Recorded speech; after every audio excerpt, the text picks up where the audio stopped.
Hello my friends, let's discuss current affairs for this week. Let's begin with a question on major ports of India. Now there is a dispute concerning the number of ports that we have, number of major ports that we have. Remember that major ports are controlled by the central government, that's a union government, while medium and minor ports are run by the state government. So how many major ports do we have? And before that, let's look at this question. What does it read like? Dash received the prestigious Major Port of the Year containerized cargo award at the awards, All India Maritime and Logistics Awards, which are also called Mala Awards. Now Paradip Port, where is this? It's in Odisha. But before that, let's look at, let me select a pen. Okay, let me select a pen that goes like what? Yellow color would be fine. I'm not very sure of fond of yellow, but let's go with this idea. Okay, so we have Kandla here. Technically, there are 12 major ports in India. 12 major ports in India. Some say 13, some would say 14. Yeah, I'll go with 12. This is where you have Kandla. Kandla port is also called, Kandla port is also called the Deen Dayal port. Pandit Deen Dayal Upadhyay is an ideologue of the right wingers, that's Rashtriya Swayamsevak Sangh. So Kandla port is called Deen Dayal port. Then you have in Mumbai 2 ports.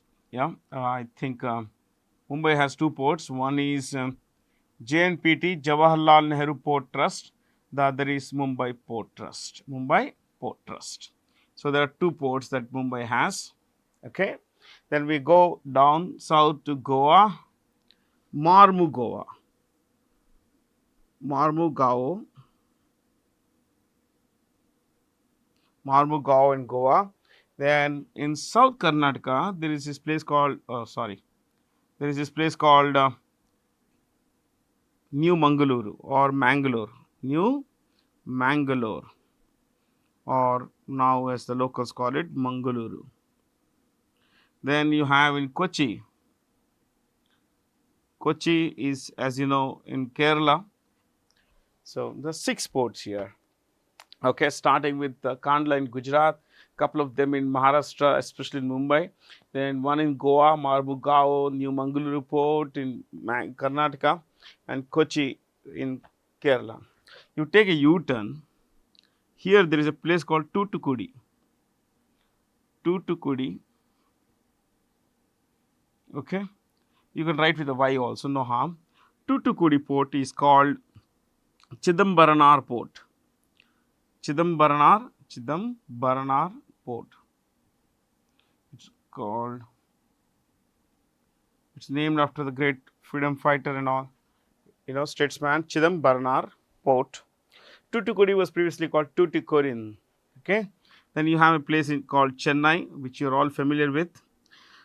Because of the rapid congestion over the years at Chennai port, the government of India has built a new port just north of Chennai, about 30-35 kilometers north of Chennai. It's called Ennore port. Ennore port, which officially is called the Kamarajar port, named after the great Kamarajar port. Then we have one in Visakhapatnam, VSP. Then North Odisha, you have Paradip. Then here in West Bengal, you have Kolkata port. Some people would all, Kolkata port, which is also called Shyama Prasad Mukherjee port. Shyama Prasad Mukherjee port. Okay, so Shyama Prasad Mukherjee port. Now, the 13th port, it would be, as some would say, there are 13 ports, and ladies and gentlemen, that would be a place called Haldia. I usually take Calcutta and Haldia as one. Sorry, it just slipped. Haldia, Haldia. So without Haldia, there will be 12. With Haldia, there will be 13. Some would say there are 14 major ports. Now, why would there be 4? Where is the 14th one? In North Maharashtra, there is a place called here a place called Vadhavan. It has just been proposed to be a major port. It's going to be India's first, I think second major port to be built on an artificial island, because one in Kochi is on the Wellington Island, which is an artificial island. So Vadhavan will be built on an artificial island, and ladies and gentlemen, it's going to be built by the JNPT, Jawaharlal Nehru Port Trust. It's going to cost about 76,000 crore or something. But only the drawing has come out. That is, the plan has come out. The construction is likely to start soon. But since it's not in operation, we'll not go with the idea that it is a major port. So these are the major ports. I hope you learned something good here, my friends. So you could always leave, in your comments, suggestions, feedback, brickbats. You don't like something, please leave that in the comment box. Okay. I have gone with the Government of India assertions that there are 12 major ports, and the 13th one would be Haldia, which again, as you know, is in Calcutta, in West Bengal, and Vadhavan, which will be the 14th major port. Okay. So ladies and gentlemen, from here let's go to it's come this side, my friends. I think it moves quite a bit. It is our link here. Let's go to the next one. What does it read like? Which company has named PB Balaji as its Chief Executive Officer, the CEO, the first Indian company to hold the top position at the marquee British brand? Marquee is prestigious, unique kind of brand, something that is identified as a British brand here in this case. Jaguar Land Rover. See, Jaguar Land Rover has a very storied history. It was started as an independent company, Jaguar, then Land Rover. Within Jaguar, it was started as a separate company before the name Jaguar came about. Now later Ford purchased it, and Ford, then Volkswagen Group purchased it from, finally it's now run by Tata Motors. Tata Motors owns Jaguar Land Rover. Okay, it's a subsidiary of Tata Motors. Now, as far as Aston Martin, again a British brand, and quite famous as the car of what's his name, James Bond. Okay, its CEO is Adrian Hallmark. Adrian Hallmark.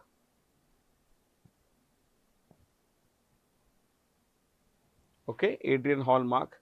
Bentley is owned by a company called Volkswagen. You must be familiar with this company called Volkswagen.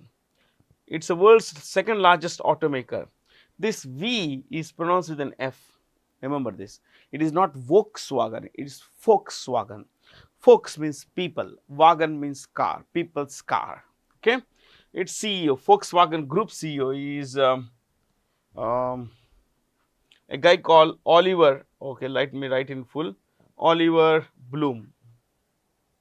Oliver Bloom. Okay. Now, Volkswagen Group owns not just Bentley, it owns Porsche. Yeah, you must be familiar with Porsche. Let me write here, Porsche. It owns Bugatti. You know this brand called Lamborghini. It owns Audi. It owns a lot of other brands, Skoda, yeah, another brand called Skoda. It owns Seat. Lamborghini owns Ducati. Okay, it's Ducati, as you know, is a two-wheeler super bikes brand. There are a lot of other brands, Seat, Scania and all that. Let's skip this basically. Okay. Coming to choices here, what do you read like? Other choices, Rolls-Royce. Rolls-Royce, my friends, is a brand owned by BMW. BMW is Bayerische Motoren Werke. This is a German company. Okay, it owns Rolls-Royce Auto. See, Rolls-Royce aerospace is different. Aerospace, it makes aerospace engines, aircraft engines, everything. This is automobile. Okay, So Berisha Motor and Worke, the luxury car maker BMW, also owns Rolls Royce. It owns Mini. You have Mini Countryman, Cooper. You must be familiar with these brands. Its CEO is Oliver Gypsy. ZIPSE. Oliver Gypsy. Okay. Mercedes is again a German company. Yeah, it's pronounced Mercedes. Earlier it was called Daimler. Now it's called Mercedes. It is run by a man called Ola Kalinius. Ola Kalinius, and its CEO is a guy called that's Ola Kalinius CEO, and it owns brands like Maybach. It's a super luxury car maker. So Maybach or Maybach, both are right in pronunciation. Okay, both pronunciations are right. Maybach or Maybach. So a bit about automobiles, guys. I'm sure that you'll be interested in the automobiles. Yeah. So next time you see a Skoda going past you, you know that it's owned by Volkswagen. It's owned by Volkswagen. Who the following JMM? Jharkhand Mukti Morcha. Jharkhand Mukti Morcha is was his organization which fought for the rights of the people of Jharkhand. Today we call it Jharkhand, but South Bihar, Santals, Mundas or other tribes and all. So they felt marginalized, disadvantaged in the old Bihar setup, and alleging discrimination and everything. They said that money is not coming to us for development and everything, so we want a separate state that where we can decide our own destiny. Yeah. So ladies and gentlemen, Jharkhand Mukti Morcha was at the forefront of that entire battle, and eventually it succeeded. These guys who wanted a separate state succeeded, and there was a new state called Jharkhand. 3 new states were created in November 2000. November 2000.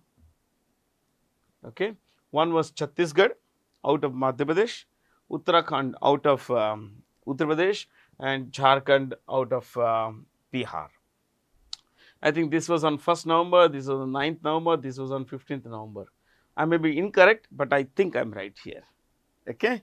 So these 3 states came about in the first 15 days of November of 2000.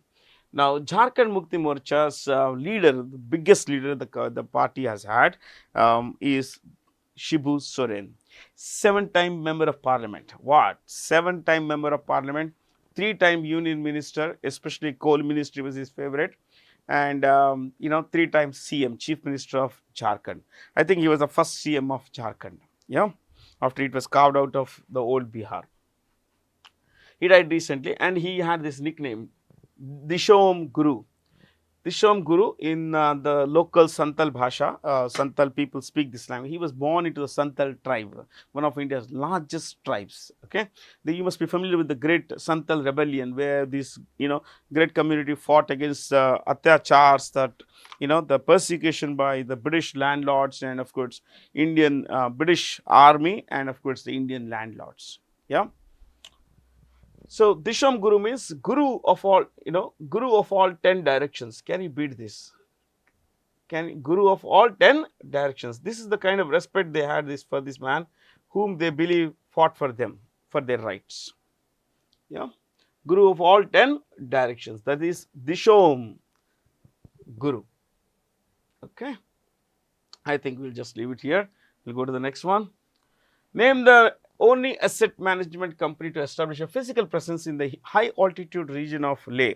Usually you have website presence, that is virtual presence. Here is a hard presence, that is there is a brick and mortar office, and this is that of Nippon Life India Asset Management. Nippon is the traditional name of Japan. Remember this. Nippon or Nihon. This is the name. Nihon or Nippon is the name of traditional local name of Japan. You must be familiar with Nippo batteries, Japan. Now, what's an asset management company? Asset management company. See, an asset management company in a very simple sense would be a mutual fund. Okay, not exactly a mutual. See, there are multiple variants, but the most popular one here is, mutual fund.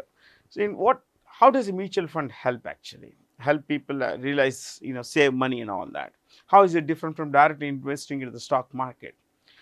See, in a stock market, the risk is high. As an individual investor, your risk is pretty high, especially given that equity is quite volatile. The stocks usually are volatile.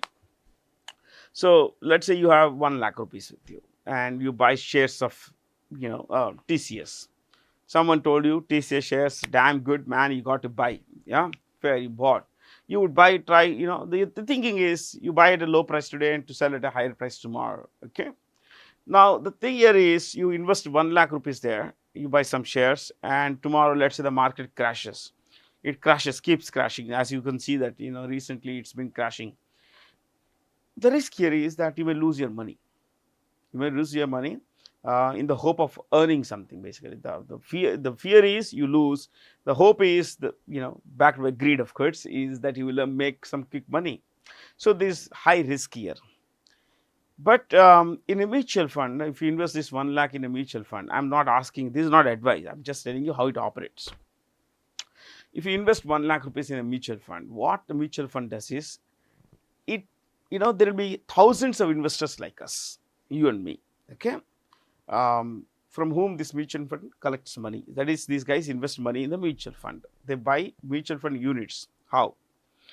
So you put money 1 lakh there. I put my one lakh there. Our friend, let's say mutual fund, we got 50,000. The person puts, another mutual fund puts some 25,000. So the money is pooled from thousands of investors, and this money is then invested in a range of securities. Some high risk, some low risk, some stable kind of thing. So if there is a loss from any of these investments, the loss can be compensated with profits from other investments. So there is a balancing out here. Risk is generally low in a mutual fund, okay, because unlike equity, where your entire money could be locked into one or two or three securities, shares, here it's a range of companies. Sometimes there are 50 companies, there are 100 companies, or 150 companies, more sometimes, sometimes more. So risk is spread. It follows this old proverb: do not put all your eggs in one basket. That's the idea.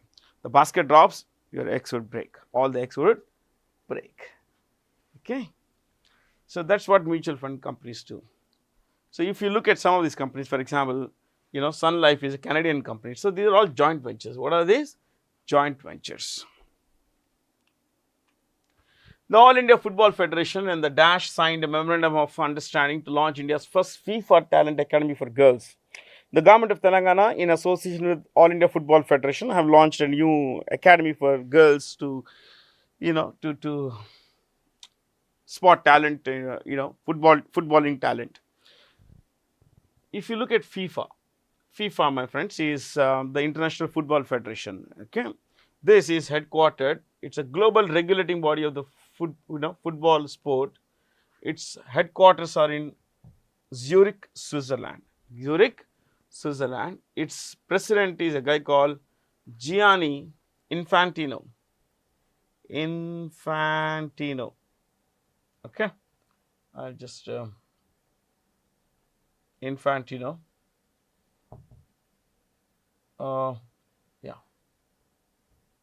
Infantino.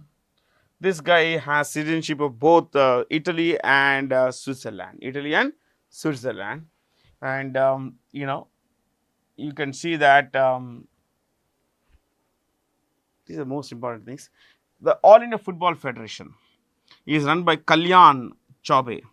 The president of the All India Football Federation is Kalyan Chaube. Now, it has always intrigued me to find as to, to know who's the world's best and where does India stand in terms of global rankings. The world's best FIFA rankings, men's, it is Argentina. World number 1 men's footballing team is Argentina. Women's is Spain. So world number 1 women's football team is Spain. and of course, best men's team is Argentina. Yeah. I was trying to locate Germany. Where was Germany? And I found Germany in the 9th spot, my friends. Can you beat this? 9th spot. Germany at one time world's best footballing team, now is 9th placed. I'm talking of men's football. Now, where does India stand in all this? India ranks in 133, and women's 63. Our women's football team is doing better than men's football team. Yeah, that is by as far as the rankings are concerned, but these are all deceptive basically. Okay. So, government of Telangana, that's my government, state government, and that's about it. I guess we've covered a lot of pretty much important things, all the important things here. Saptasur, 7 nations, 1 melody. The first ever BIMSTEC traditional music festival was held in New Delhi, and which is not a member of this BIMSTEC. Ladies and gentlemen, Singapore is not. BIMSTEC is Bay of Bengal. I'll say it for you. Bay of Bengal Initiative for Multi-Sectoral Technical and Economic Cooperation. Let me repeat. Bay of Bengal Initiative for Multi-Sectoral Economic and Technical Cooperation. Multi-Sectoral Technical and Economic Cooperation. Multi-Sectoral Technical and Economic Cooperation. It has 7 countries. 4 are mentioned here. Yeah. To these we can add our country's name, India, Bangladesh, then Nepal.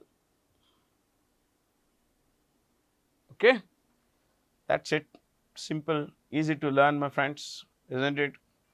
Now, it's run by the Secretary General is a guy called Indramani Pandey. Indramani Pandey.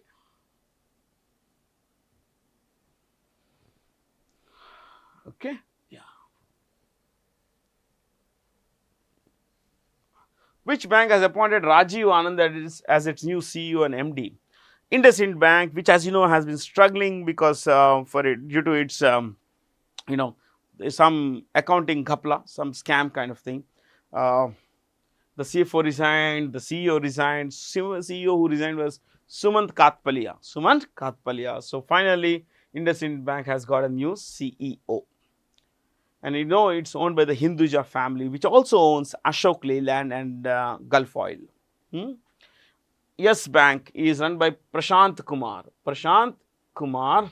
Kotak Mahindra Bank, Ashwini, what is his name? Ashok Vaswani. Ashok Vaswani. Yeah. Ashok Vaswani. Axis Bank, Amitabh Chaudhary. HDFC Bank, Sashidhar Jagdishan. Sashidhar Jagdishan. Okay, there we go. India has launched a new collaborative initiative with the support of the UN World Food Programme to strengthen rice fortification and supply chain management. So, what exactly is India is now basically with has launched a collaboration with the World Food Programme, to distribute rice, better quality rice, especially after fortifying it. So, what exactly is fortifying? Fortifying rice makes it more nutritious. So, how do you basically add? Iron is added, okay. Folic acid is added, okay. Multivitamins are added. That would mean that rice becomes better it gives out more nutrition, because often during the polishing and the milling time, the nutrition goes away because of the processes. Now, after all this polishing, milling happens, rice is fortified. Okay. Yeah. So, which Indian minister was honoured with the 43rd Lokmanya Tilak National Award? Lokmanya Tilak. Who was Lokmanya? So, the answer anyway is Nitin Gadkari here. Nitin Gadkari. Before we discuss the great Lokmanya Tilak, we'll look at Nitin Gadkari. As you know, he is the Minister of Highways and Road Transport. MORTH. The ministry is called MORTH. Minister of Roadways and highways. Road Transport and Highways. Jagat Prakash Nadda holds 2 important ministries, chemicals and fertilizers, and health and family welfare. Health and family welfare. So, chemicals and fertilizers, and then health and family welfare. Amit Shah, you know, is Union Home Minister. Coming to Rajnath Singh, Defence Minister, Raksha Mantri. Subramaniam Jaishankar, India's External Affairs Ministry or Foreign Minister of Affairs. Okay. Now, as far as the great Lokmanya Tilak is concerned, he was born, you know, he was born Gangadhar Tilak. Gangadhar Tilak, that is his name. His papa was a Sanskrit scholar, and you know, Bal Gangadhar Tilak, as he came to be called, Bal Gangadhar Tilak. You know, he was a great freedom fighter. People call him radical, but it is just another way of looking at how to get freedom for our country, our countrymen. That's what he thought all the time. He was a strong advocate of Swaraj. Okay, Swaraj, and he famously said that Swaraj is my birthright and I shall have it. He said this in Marathi, of course. Yeah, and I can't speak Marathi. Yeah, Swaraj, and of course, you know, he was nicknamed Lokmanya because people, you know, he was respected by everyone. So, Manya, respected by everyone around. Lokmanya, pride of everyone basically. Now, one more thing. I put a dot here. Yes, there is a dot. Now, he started 2 journals, and before this, while he was nicknamed Lokmanya, he was also nicknamed Father of Indian Unrest. Father of Indian Unrest. So, before Gandhi came along, it was this man who stirred feelings of nationalism among Indians on a wide scale. Father of Indian Unrest. Now, he started 2 journals. Yeah, 2 journals. One was Maratha. Maratha was one journal which was in English, okay, contrary to its name, which is in English. And there was this journal called Kesari, which was in Marathi, So, that's a bit about the great, you know, Tilakji. We discussed quite a great deal about all of these things, my friends. Yeah. Which country won the gold medal in both the men's and women's hockey at the 2025 Pan American Cup? Pan America, all American countries. Like you have North American countries like Canada, United States, Mexico. Then you have Central American countries which are like Belize, Honduras, Guatemala, you know, El Salvador, Costa Rica, Panama, Nicaragua. Yeah. Plus South American countries like Suriname, French Guyana. You have British Guyana or simply Guyana. You have Venezuela, Colombia, Ecuador, Peru, Bolivia, Chile, Argentina, Uruguay, Paraguay, Brazil. Okay, all of these countries participate in the hockey tournament there, and in both men's as well as women's. Both men as well as women's. You know, hockey. You know, the winner was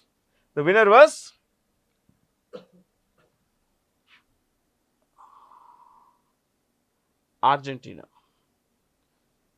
Defeated in both cases the United States. So, both the men's and the women's hockey titles were won by Argentina after defeating the United States in both finals. Okay. And where was this held? Oh boy, I did not mention this. Montevideo, one of these, you know, major cities in South America. It's the capital of Uruguay.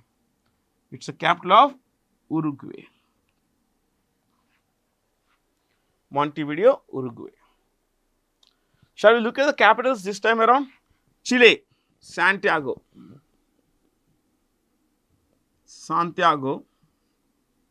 Brazil, Brasilia. Paraguay, Asuncion. Argentina, of course, Buenos Aires, you would know this. These are all Spanish names. United States, well, yeah, is it's Washington, DC. DC is District of Columbia.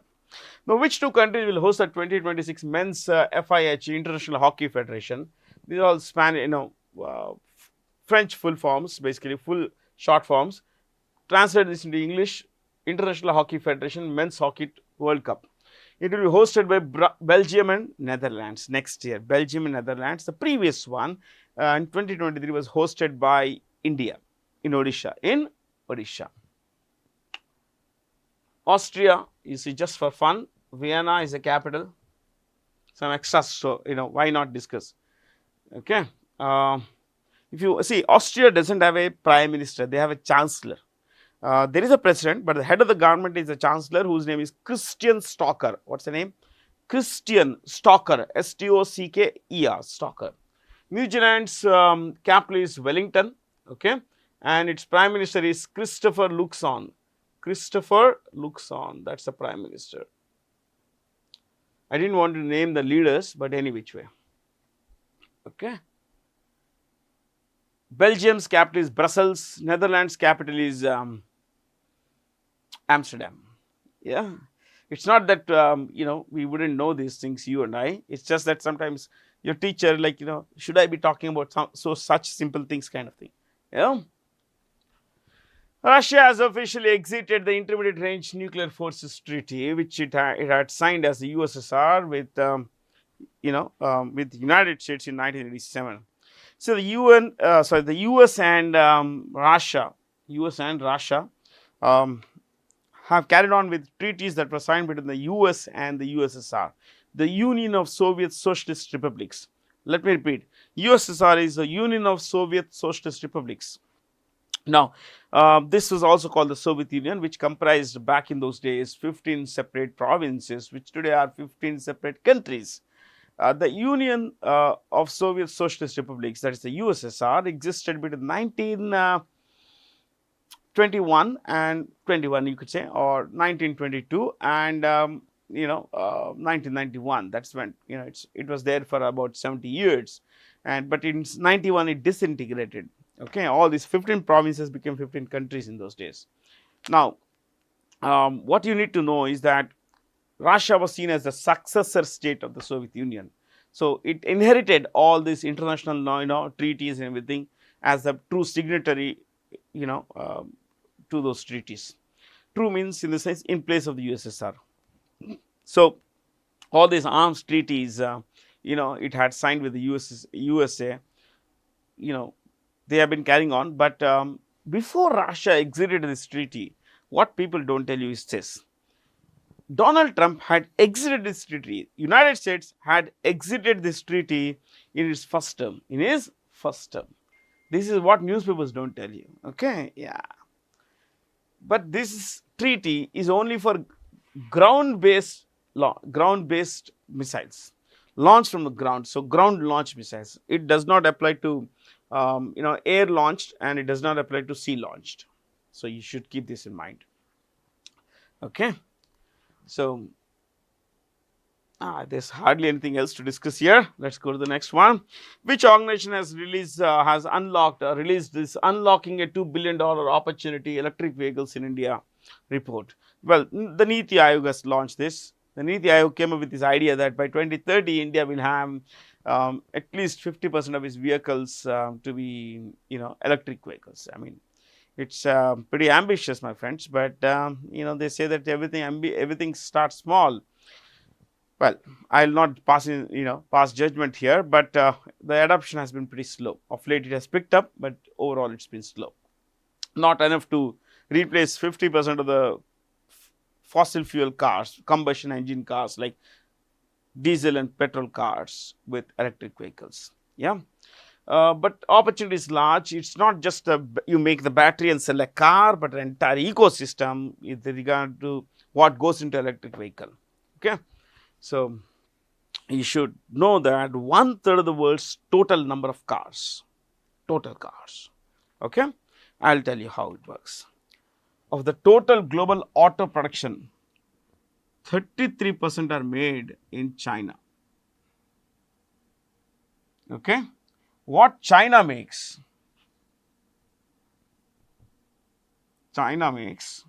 equals United States, plus Japan plus India, this is hardcore data, true data, plus okay, South Korea plus Indonesia. So, what China produces in terms of four-wheelers, these 5 countries produce equal number. The last 33%, make it 34 also, no problem, okay, is rest of the world. Rest of the world.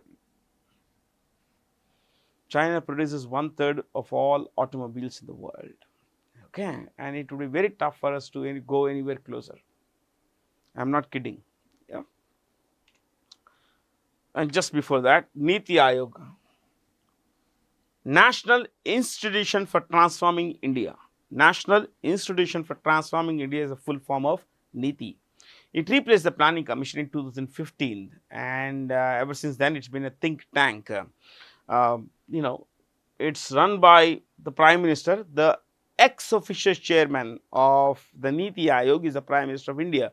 So, whoever is the Prime Minister of India automatically becomes the chairman of the NITI Aayog, and there is a vice chairman whose name is Suman Beri. Oh, sorry, Suman Beri is the vice chairperson, and the CEO is BVR Subramaniam. BVR Subramaniam. The Chief of the Army Staff, General Upendra Dwivedi, inaugurated a dedicated Indian Army's research cell named Agnishodh to boost defense self-reliance. Where? At IIT Madras. Yeah, I am not going to discuss this, but we have become pretty good.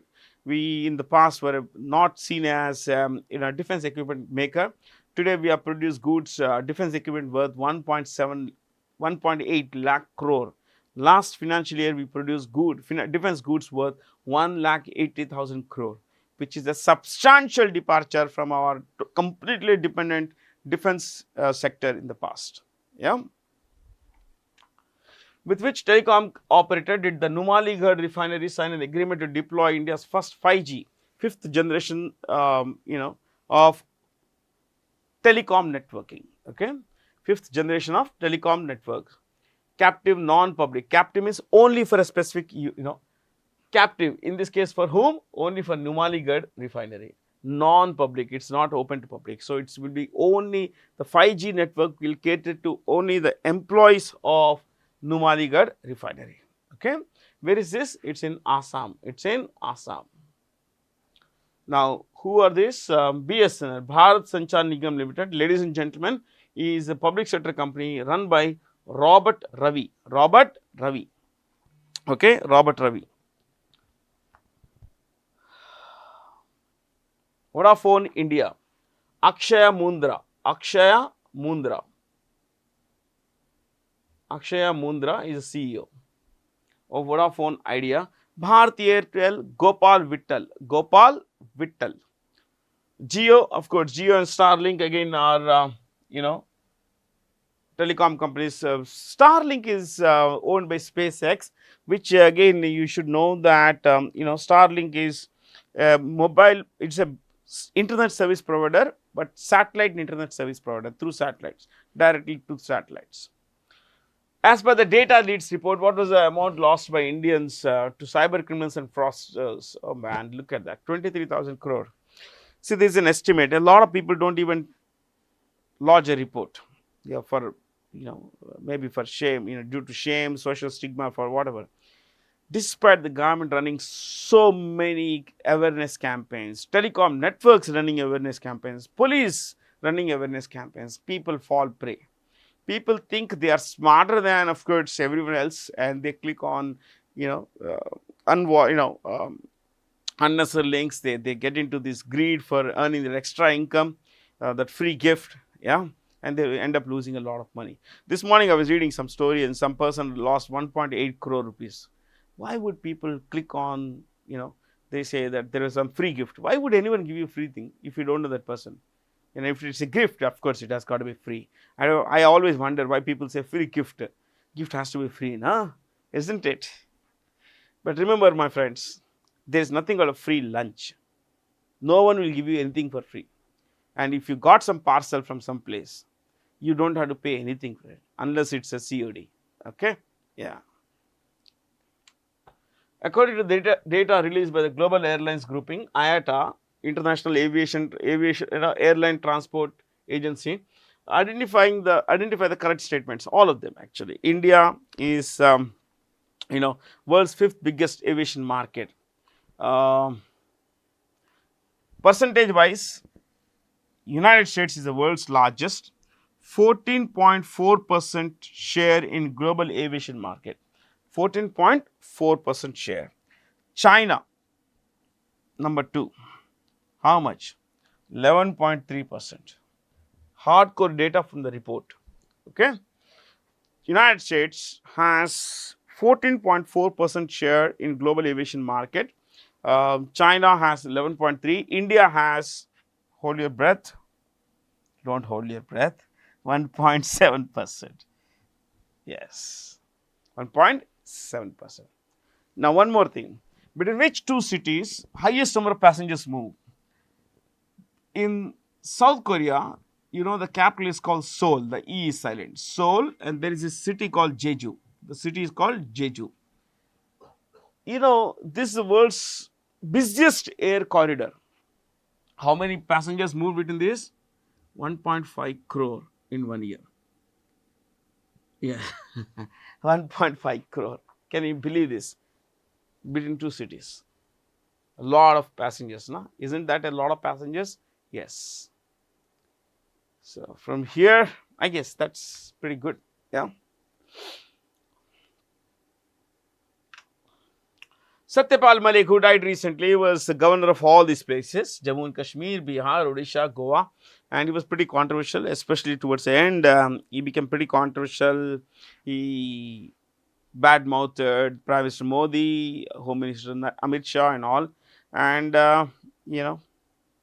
lot of things. He was asked to leave. Of course, health reasons were given. Which country has become the 107th member of the International Solar Alliance? This tiny country you see here, yeah, I'll use a red pen here, red ink here.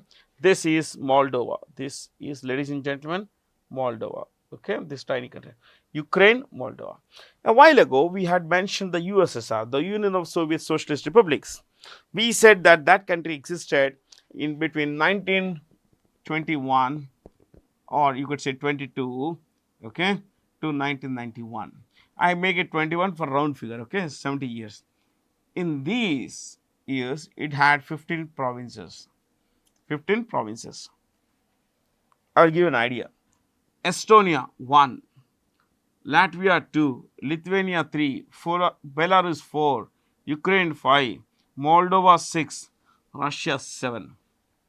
You go further down, you will find 8 Georgia, 9 Armenia, 10 Azerbaijan. Go further east, you find 11 Kazakhstan, 12 Turkmenistan, 13 Uzbekistan, 14 Kyrgyzstan, 15 Tajikistan. Okay.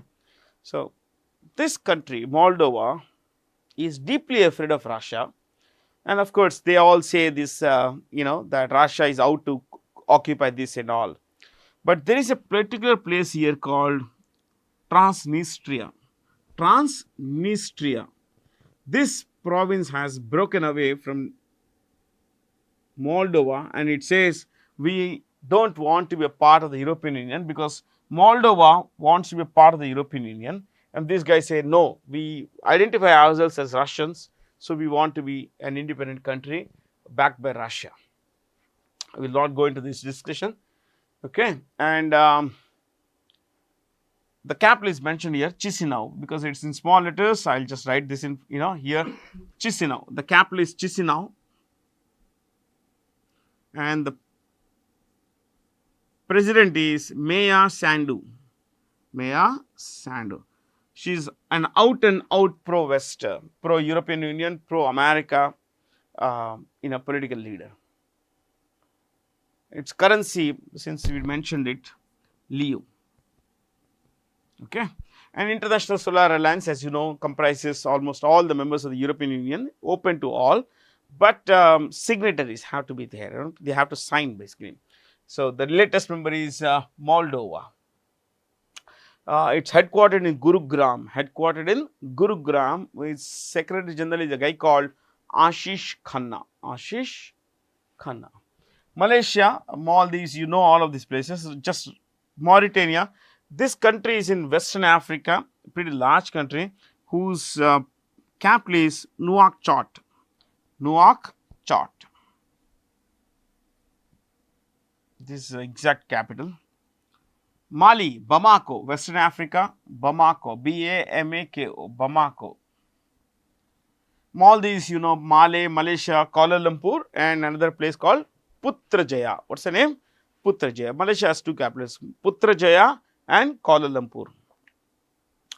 World Games held every 4 years since 1981, showcase sports not included in the Olympic program. Identify the venue of the World Games. This is the logo this year, and it's in Chengdu, China.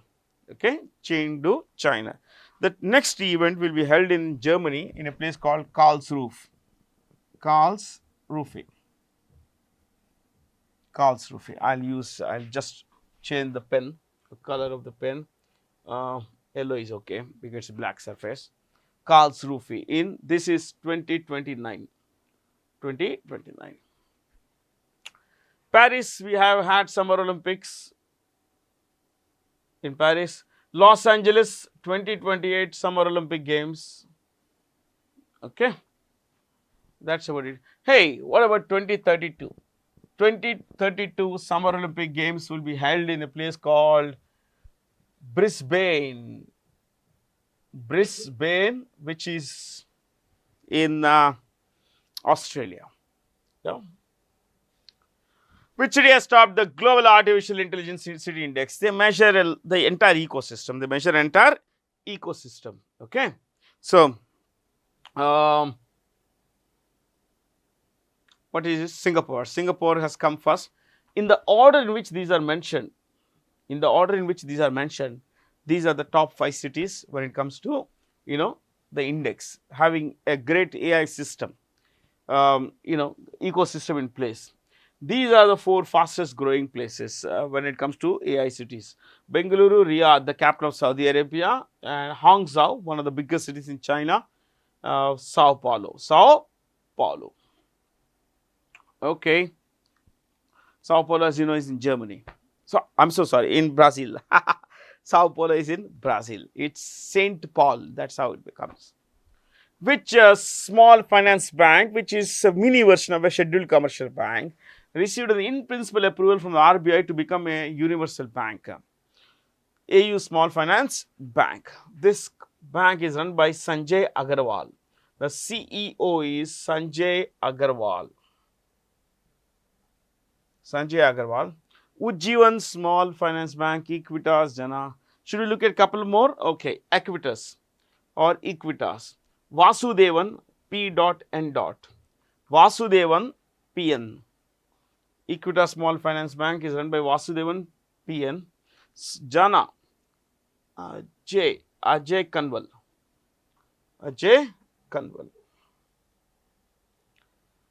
Okay, anything else? That's all from me, my friends. Thank you for being here. Have a lot of fun. Stay curious.